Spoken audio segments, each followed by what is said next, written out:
په خدای قسم 50 کاله وشو 50 یو 3 ټکي یو بزرګ راته ښودلي دي 3 ټکي چې دا وایه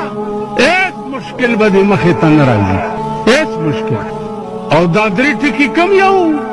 انګریزانو چې علما قتلول د دلی په غدر کې نو دې بزرګ وی چې زم ولاړو دغه بزرګ یو 103 کاله عمر و مولانا عبدالمعبود صاحب وی د مرګ انتظار هم کولو اسمان نه آواز شو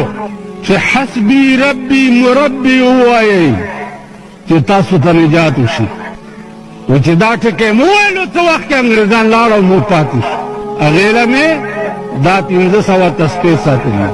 د سهار مې زړه کې څه راشي ماښام هغه کار خدای کړی چې ماښام مې زړه کې راشي سهار هغه کار خدای کړی